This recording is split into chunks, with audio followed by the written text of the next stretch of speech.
এই নোংরামির শেষ হওয়াটা খুবই জরুরি।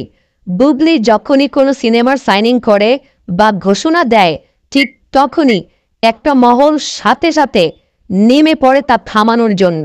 সাথে সাথে সিনেমাটির হিরো, পরিচালক ও প্রযোজকের সাথে বুবলির নাম জড়িয়ে শুরু করে দেয় নানা রকম নোংরা প্রচারণা। সেই স্বর্ণালী যুগের কবুরি শাবানা থেকে শাবদুর কাউকেই নিজের ক্যারিয়ার নিয়ে এতটা স্ট্রাগল করতে হয়েছে কিনা আমার জানা নাই। আপনাদের কারো জানা থাকলে প্লিজ একটু লিখে জানাবেন। আমার মাথায় আসে না শুধুমাত্র বুবলির বেলায় কেন এত নোংরামি। রায়হান রাফির সাথে যখন বুবলি টান ও 7 নম্বর ফ্লোরে কাজের মাধ্যমে ব্যাপক প্রশংসিত হয়েছেন, ঠিক তখনই কোথা থেকে যেন একটা বাহিনী সোশ্যাল মিডিয়ায় রাফি ও বুবলির নাম জড়িয়ে নোংরামি শুরু করে দিয়েছে। এরপর যখন তাপস মুন্নির প্রোডাকশন হাউজের খেলা হবে নামের একটি বিগ বাজেটের সিনেমায় বুবলি চুক্তিবদ্ধ হলেন, ঠিক তখনই জাতি দেখল এক নোংরা বিবস্ব নাটক।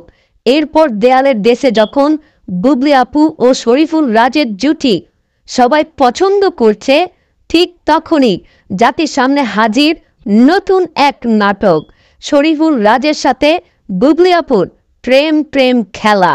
ভাবটা যেন এমন, সাকিব ছাড়া কেন বুবলি সফল হবে? একটা গোষ্ঠী এটা মানতেই পারে না। সাকিব খান কিন্তু কোনোদিন বুবলিকে সিনেমা করতে নিষেধ করেছে বা বাধা প্রয়োগ করেছে এমন কোনো তথ্য বুবলি কখনোই দেননি, বা সাকিব খানকেও কোথাও বলতে শুনিনি। তাহলে কারা কারা এই নোংরামিতে মেতেছেন বুবলিকে নিয়ে? সে প্রশ্নের উত্তর না হয় জনগণই দেবে। তবে এটুকু বলতে পারি, বুবলি নীরব থেকেই যেন সব ষড়যন্ত্র ভেস্তে দিচ্ছে এক এক করে, যার ফলও আমরা দেখছি বুবলির একের পর এক মুভির ঘোষণা। অন্যদিকে কোনো এক বেকার নায়িকা সাংবাদিকদের আপনার সিনেমা আসবে কবে এমন প্রশ্ন শুনে লজ্জায় পড়ে বিব্রত হয়ে উত্তর দেন, আমি কি সারাদিন সিনেমাই করব? সারাদিন কি এফডিসিতেই পড়ে থাকব? আমারও পরিবার আছে, সন্তান আছে, তাদেরকেও দেখভাল আমাকে করতে হয়। সিনেমা আসবে অনেকগুলো একসাথে আসবে। সামনে আমার 100টি সিনেমা আসছে। ভক্তদেরকে বলবো সবুর করুন, আমি আবার আসছি। ওকে, আপনি আসেন, তবে অনুরোধ আপনি এবং আপনার গ্যাংদের কাছে দয়া করে প্লিজ এবার একটু থামেন।